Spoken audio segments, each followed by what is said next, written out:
Good morning. My name is Jyoti Ranjan, and today I will talk about logistic regression. So I will explain it in four parts, like what is logistic regression, when to use it, then what are its assumptions and what are the conditions to use logistic regression, and how it works. What is the mathematical intuition of this? Okay. So logistic regression is a powerful binary classification machine learning model which helps us to predict the probability of an observation to belong to a particular category or class, like whether a particular email is spam or not, whether a patient is having a particular disease or not, okay, whether a customer is likely to churn or not. So in these cases, we can use logistic regression to predict our output. So now coming to the what are the assumptions? Okay, so there are six different assumptions of logistic regression. First assumption is that our response variable should be binary in nature. If there are more than two responses, then it will not logistic regression will not work in that case. Okay. Next is that the independence of the observations. All the observations they should be independent of each other. There should not be any case that when the one observation is influencing the occurrence of another observation. Third is that there should not be any multicollinearity in the predictor variables. All those predictor variables they should be uh, not correlated with each other. The correlation between these predictors that should not be very high. Third is that there should not be any outlier, because since this is a regression model, the regression coefficients they can be impacted heavily through this if the outliers is present in the data set. Okay, so that part we need to take care of. Also, logistic regression assumes that the predictor variables they are linear in nature. Okay, and next thing is that the sample size that should be large enough. At least 10 observations of each predictor variable should be there if you want to implement logistic regression. Okay, so moving on to the next part, that is how the logistic regression works, or what is the mathematical intuition behind it. So basically the logistic regression is a parametric model. Okay, so it uses a set of parameters to which comes from the training data to make the predictions.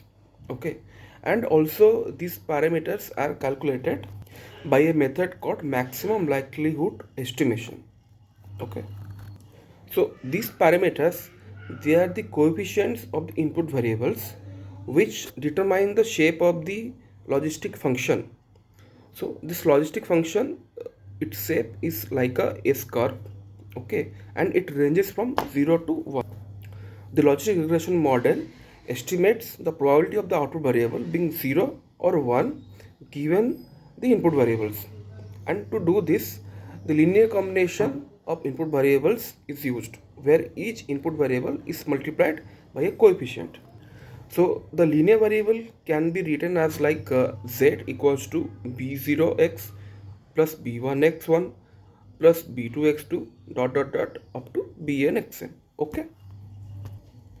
So now these coefficients that I told, that b0, b1 dot up to bn, these coefficients we have to determine the value of z, so that we will put it in a logistic function which will predict the probability whether it will be 0 or 1. But these coefficients are estimated using a method called maximum likelihood method. So what is maximum likelihood method? So this method assumes that the observed data are generated by a probability distribution that depends on unknown parameters. Okay, so the goal of maximum likelihood estimation is to determine these unknown parameters that maximize the likelihood function, and this likelihood function is a function of these parameters and observed data. Okay, so this MLE function can be a probability density function or probability mass function, which can be denoted as L in parenthesis theta line x, which can be written as probability of observed data given the value of theta.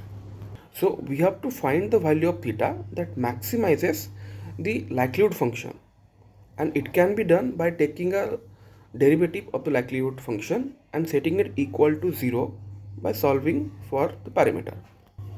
So these uh, these values are determined typically using a gradient descent method or Newton's method.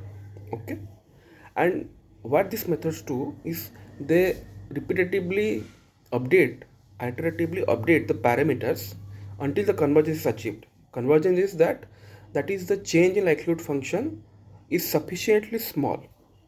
So after getting our theta or the parameters, we calculate the value of x, that is then goes to the logistic function, which can be defined as f of x equals to 1 divided by 1 plus e to the power minus x. Here we will put the values and we will get the probability whether it is 0 or 1, that whether a certain observation belongs to a certain class or category or not. So this is about logistic regression. So there are a couple of advantages and disadvantages of this model as well.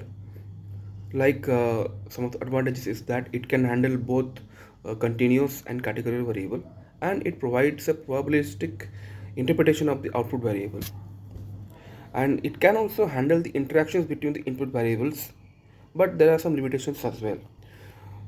So, in terms of limitations, first it assumes that there is a linear relationship between the input variable and the output variable, which may not be true in each cases.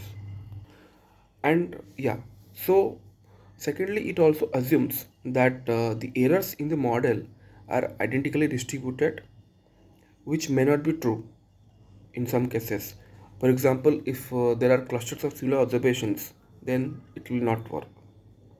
So, in conclusion, logistic regression is a very powerful and widely used statistical technique for binary classification. By estimating the probability of output variable being 1 given the input variables, it provides a probabilistic interpretation of the prediction, which can be useful in many applications. However, it is important in mind its assumptions and its limitations when applying it to real world scenarios. Thank you.